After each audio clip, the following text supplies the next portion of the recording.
అందరికీ నమస్కారం. ఈరోజు నేను ఒక ఊరిలో ఉన్న ఒక జమీందారు గురించి అలాగే ఒక పేద అమ్మాయి కథ చెప్పబోతున్నాను. ప్రతి సంవత్సరం ఒక ఊరి జమీందారు ఒక అమ్మాయిని పెళ్లి చేసుకుంటాడు. మరుసటి రోజు ఆ అమ్మాయికి విడాకులు ఇచ్చేసి అమ్మాయికి ఎంతో ధనాన్ని బంగారాన్ని ఇచ్చి సంతోషంగా వాళ్ళ ఇంటికి పంపిస్తాడు. అమ్మాయిలు కూడా అంతే సంతోషంగా పెళ్లి చేసుకుంటారు. మరియు మరుసటి రోజు విడాకులు తీసుకొని అతని నుంచి డబ్బులు బంగారాన్ని తీసుకొని వాళ్ళ ఇంటికి వెళ్ళిపోతూ ఉంటారు. ఈ వార్త ఒక పేద అమ్మాయి విని చాలా ఆశ్చర్యపోయింది. అతను ఎందుకలా చేస్తుంటాడు అని ఆలోచించింది. ఒకరోజు జమీందారు ఆ అమ్మాయి వాళ్ళ ఇంటికి వచ్చి నేను నిన్ను పెళ్లి చేసుకుంటాను అని అన్నాడు. వాళ్ళ కుటుంబం చాలా పేద కుటుంబం. అతను ఇచ్చే డబ్బు బంగారానికి ఆశపడి వాళ్ళ తల్లిదండ్రులు తనని అతనికిచ్చి పెళ్లి చేశారు. పెళ్లి అయిన మొదటి రోజు తను ఆ అమ్మాయిని హాస్పిటల్కి తీసుకువెళ్ళాడు. నిన్ను వెతకడం కోసమే నేను ఇంతవరకు చాలామంది అమ్మాయిల్ని పెళ్లి చేసుకున్నాను. కానీ అతను చెప్తున్నది ఆ అమ్మాయికి ముందు అర్థం కాలేదు. ఎప్పుడైతే ఆమెకు పూర్తిగా అర్థమైందో తన నెత్తి మీద ఒక పిడుగు పడినట్టు అయ్యింది. ఆమె ఊరికి చాలా రోజుల తర్వాత వచ్చింది. తన స్నేహితురాలైన వాణి తనను చూడటానికి వాళ్ళ ఇంటికి వచ్చింది. నీకు తెలుసా, మన జమీందారు మళ్ళీ పెళ్లి చేసుకోబోతున్నారు అని చెప్పింది. ఆ మాట విని తను చాలా ఆశ్చర్యపోయింది. అతను 6 నెలల క్రితమే కదా పెళ్లి చేసుకున్నాడు. అవును, పెళ్లి చేసుకున్నాడు. ఆ మరుసటి రోజు ఆమెకు విడాకులు కూడా ఇచ్చేశాడు. ఇప్పుడు మళ్ళీ ఇంకొక పెళ్లి చేసుకుంటున్నాడు అని చెప్పింది ఆ అమ్మాయి. ఇలా రెండో పెళ్లివాడిని చేసుకోవడానికి ఒప్పుకుందా అని అడిగింది. అప్పుడు తన స్నేహితురాలు గట్టిగా నవ్వుతూ, ఒసే పిచ్చిదానా, నీకు అసలు విషయం తెలీదా? మన జమీందారు ప్రతి సంవత్సరం ఎవరో ఒక అమ్మాయిని పెళ్లి చేసుకుంటాడు. మరియు మరుసటి రోజు ఆ అమ్మాయికి విడాకులు ఇచ్చేస్తాడు. చెప్పొచ్చేదేంటంటే ఆమెకు బోలెడంత డబ్బు బంగారం నగలు ఇచ్చి వాళ్ళ ఇంటికి సాగనంపుతాడు. అంత డబ్బు ఇచ్చేటప్పుడు ఎవరైనా పిచ్చి వాళ్ళు అతనిని పెళ్లి చేసుకోకుండా ఉంటారా అని చెప్పింది. తర్వాత నువ్వు జాగ్రత్తగా ఉండు అని ఆ జమీందారు కంట పడకు అని చెప్పింది. ఏమో చెప్పలేం, అతని తర్వాత భార్య నువ్వేనేమో. అతడు ఎప్పుడూ బాగా అందంగా ఆకర్షణీయంగా ఉండే అమ్మాయిలనే పెళ్లి చేసుకుంటాడు. తన మాట విన్న అమ్మాయి చాలా భయపడిపోయింది. తను అసలు ఇంట్లో నుంచి బయటకు వెళ్ళడమే చాలా తక్కువ. ఆ మాట విన్నప్పటి నుంచి అసలు ఇంట్లో నుంచి బయటకు కూడా పోవడం పూర్తిగా మానేసింది. ఆ అమ్మాయి పేరు రాధ. వాళ్ళు ముగ్గురు అక్క చెల్లెళ్ళు. వాళ్లకు అన్నదమ్ములు ఎవ్వరూ లేరు. తను చిన్నప్పటి నుంచి చాలా కష్టాల్లో పెరిగింది. వాళ్ళ నాన్న పట్నంలో చిన్న ఉద్యోగం చేస్తూ ఉంటాడు. అప్పుడప్పుడు తిరణాలు జరిగేటప్పుడు షాప్ కూడా పెట్టుకుంటూ ఉంటాడు. వాళ్ళ నాన్నగారు అనారోగ్యం పాలయ్యారు. దానికోసం చాలా ఖర్చయింది. బయట కూడా చాలా అప్పులు చేయవలసి వచ్చింది. వాళ్ళ ఇంట్లో దరిద్రం ఎంతగా తాండవిస్తుందంటే ప్రతి మెతుకు కూడా జాగ్రత్తగా లెక్క చూసుకోవలసి వచ్చేది. కష్టకాలంలో తనను తాను సముదాయించుకునేది. కానీ వాళ్ళిద్దరి చెల్లెళ్ళు దాక్కొని ఏడ్చేవాళ్ళు. వాళ్ళు ఏడ్చుకుంటూ మనం ఇక్కడ పుట్టకపోయి ఉంటే బాగుండేది, ఒకవేళ పుట్టినా వెంటనే చనిపోయి ఉంటే ఈరోజు ఇలా ఆకలితో అలమటించే వాళ్ళం కాదు అని అనేవారు. వాళ్ళు మాటలు విన్న రాధ చాలా బాధపడేది. నా బాల్యం ఎలాగో గడిచిపోయింది, కానీ నా చెల్లెళ్ళు భరించలేకపోతున్నారు అని అనుకుంది. వాళ్ళ ఇంట్లో తనే పెద్దది. తన బాధని తనలోనే దాచుకునేది, కానీ బయటకి ఎప్పుడూ చెప్పుకునేది కాదు. ఆ రోజు వాళ్ళ చెల్లెళ్ళు ఏడవడం చూసి తన మనసు చాలా బాధపడింది. తర్వాత తను వాళ్ళ అమ్మకు బయటకు వెళ్ళి వస్తాను అని చెప్పి ఆమె అనుమతితో బయలుదేరింది. వాళ్ళ అమ్మకేం తెలుసు తన మనసులో ఎంత సంఘర్షణ ఉందో. తను అలా పొలాల వైపు వెళ్తూ ఉంది. అక్కడ పచ్చని పొలాల్లో అక్కడి వాతావరణం చూసి తన బాధను కొంతసేపు మర్చిపోగలిగింది. తను అక్కడ తిరుగుతూ ఉండగా తనకు కొంత దూరంలో ఒక వ్యక్తి కనిపించాడు. అతను కనబడగానే తన కాళ్ళ కింద భూమి లాగేసినట్టు అయ్యింది. తనకు భయంతో నోట్లో నుంచి మాట రావడం లేదు. అతను ఎవరో కాదు, జమీందారు. తనకి తన స్నేహితురాలు వాణి చెప్పిన మాటలు గుర్తుకొచ్చాయి. తను వెంటనే పరిగెత్తుకుంటూ ఇంటికి వచ్చేసింది. ఇంటికి వచ్చిన తర్వాత తన గుండె టెన్షన్తో చాలా వేగంగా కొట్టుకుంటుంది. కొంతసేపటికి వాణి వాళ్ళ ఇంటికి వచ్చింది. వాణి చెప్పింది, "నువ్వు జమీందారు పొలాల వైపు వెళ్ళావా?" "అవును, వెళ్ళాను." "అయ్యో, ఎంత పని అయిపోయింది. ఆ జమీందారు నిన్ను చూసేశాడు. ఇక నిన్ను ఎవ్వరూ కాపాడలేరు" అని అంది. ఈ మాటలు విన్న తనకి చాలా వణుకు పుట్టేసింది. ఒళ్ళంతా వేడిగా అయిపోయింది. తన మంచం మీద తల పట్టుకొని అలా కూర్చుండిపోయింది.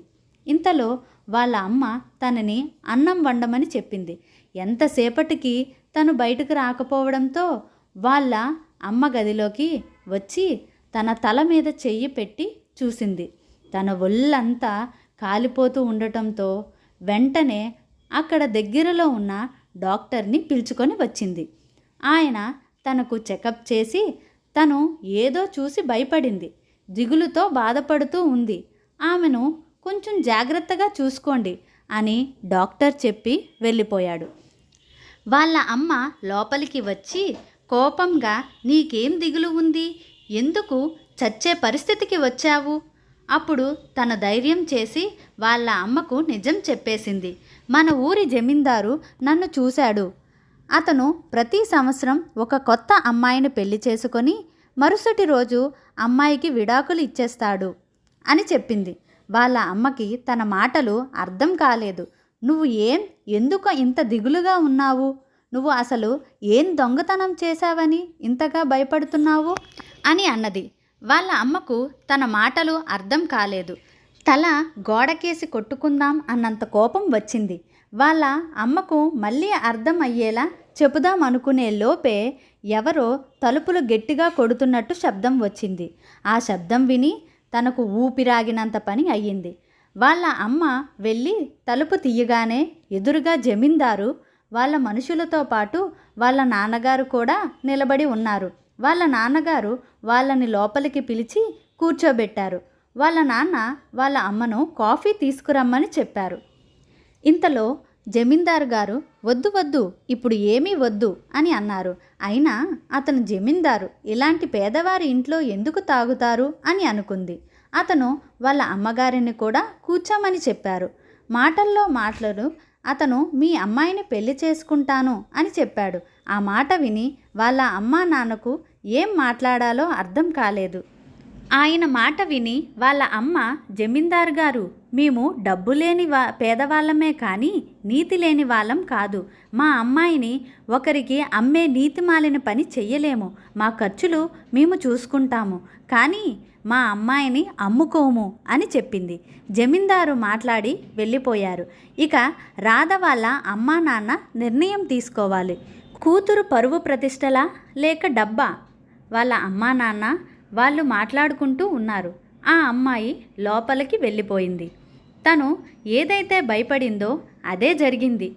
వాళ్ళ అమ్మ జమీందారుకి మాట చెప్పేసింది. ఎందుకంటే వాళ్ళ అన్నయ్యకు మాట ఇచ్చింది తన కూతుర్ని వాళ్ళ ఇంటికి ఇస్తానని. ఈ సంవత్సరం చివరిలో రాధ పెళ్ళి అనుకున్నారు. కానీ వాళ్ళ నాన్నగారు, "ఒక్కసారి మా అమ్మాయితో మాట్లాడి తర్వాత తను ఎలా చెప్తే అలా చేద్దామని" అన్నారు. తనకైతే వాళ్ళ నాన్న మాటలతో చాలా కోపం వచ్చింది. వాళ్ళ నాన్నకు తెలుసు కదా ఆల్రెడీ తనకు ఎంగేజ్మెంట్ అయిపోయింది అని. అయినా కూడా మళ్ళీ ఇలా మాట్లాడుతున్నారేంటి? వాళ్ళ నాన్నగారు అడగటంతో వాళ్ళ అమ్మ కూడా సరే అని చెప్పింది. వాళ్ళ నాన్నగారు తన దగ్గరికి వచ్చి ఈ విధంగా చెప్పారు. "చూడు తల్లి, నాకు ఆసరాగా నిలబడడానికి కొడుకు లేరు. చెల్లెల కోరికలు తీర్చే అన్న లేడు. ఇంటి యొక్క పరిస్థితి నీకు బాగా తెలుసు. 10 సంవత్సరాల నుంచి ఇదే దరిద్రంలో ఉన్నాము. మన మీద ఉన్న అప్పు తీర్చే పరిస్థితుల్లో మనము లేము. మీ చెల్లెళ్ళు కూడా వాళ్ళ యొక్క కోరికలు మధ్యలోనే అణుచుకొని ఉంటున్నారు. నువ్వు జమీందారుతో పెళ్లికి ఒప్పుకొని మరుసటి రోజు విడాకులు తీసుకున్నట్లయితే మనకున్న దరిద్రాలన్నీ పోతాయి. ఇక ఎంగేజ్మెంట్ అంటావా?